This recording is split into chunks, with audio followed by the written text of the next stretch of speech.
These are kids that got removed. They didn't do anything to warrant being removed. And now they are in someone else's care.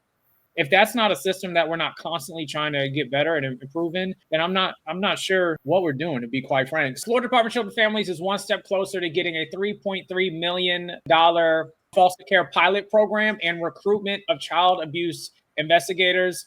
State senators approved this across the board on Wednesday. It does target high needs youth. And again, this is all about family-based care instead of institutional placement. So initial thoughts, Hope, on the premise of using this money to recruit and train more foster parents? Well, I think if it's successful, I think it's something that would play out in the long run, would be very beneficial, because what we are taking a look at is child first, child safety, child well-being.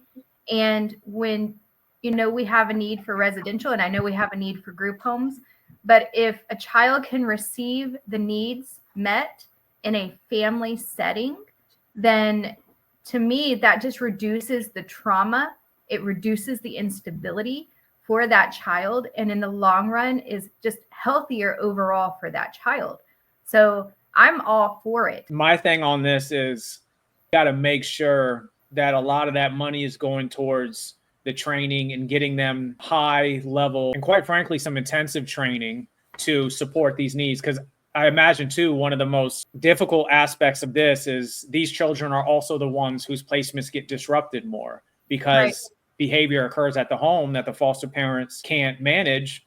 And then they go to a residential or group home, and perhaps that group home doesn't have the needs in place to support that. So then they get moved to another group home. And with every single move, there's elements of trauma. Right. So we would have to recruit the right people from the jump. It couldn't be just, we need foster parents. So just anyone that has a heart, let's do it. I think for this population, it has to go higher level than that. It needs to be, you're recruiting people with a mental health background, possibly social worker backgrounds, psychology backgrounds, individuals who've worked in child welfare to be foster parents, and you're training them with some high quality training as well. And then I imagine you're going to have to, I don't want to say incentivize because that's not the right word, but a lot of that money needs to be invested into the parents that are going to have to execute this. But not just I'll pay you to do it, but I'm going to set you up for success. So those are my initial thoughts on that, Hope. Absolutely. It's definitely going to have to be more than just somebody who wants to sign up to be a foster parent. There are a tremendous amount of youth who end up in the juvenile justice system, but they started out in this type of setting where people were not trained or they didn't know how to meet the needs of these kind of youth. So it was easier to place them in a group home or a facility rather than keep them in that family setting. So I think this closes the door to the easy way out and meets the needs of the children, because not every child that ends up in a residential facility should be there, especially when it comes to something that could have been met in the home. This is children that have been removed.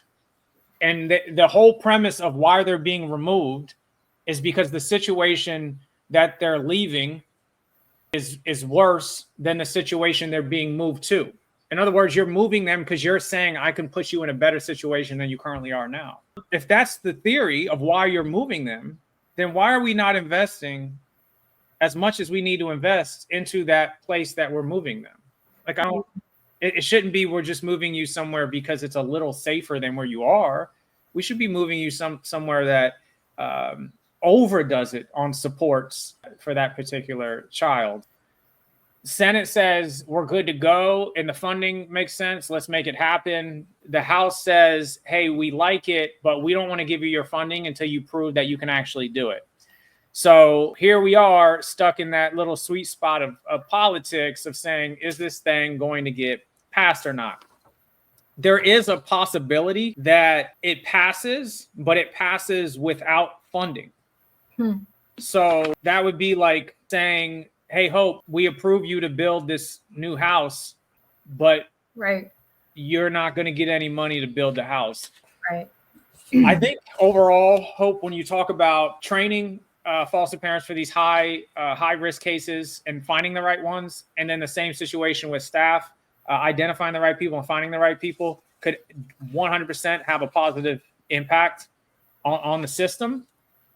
The idea is, should it be funded right away, or should there be some sort of proof of concept before that?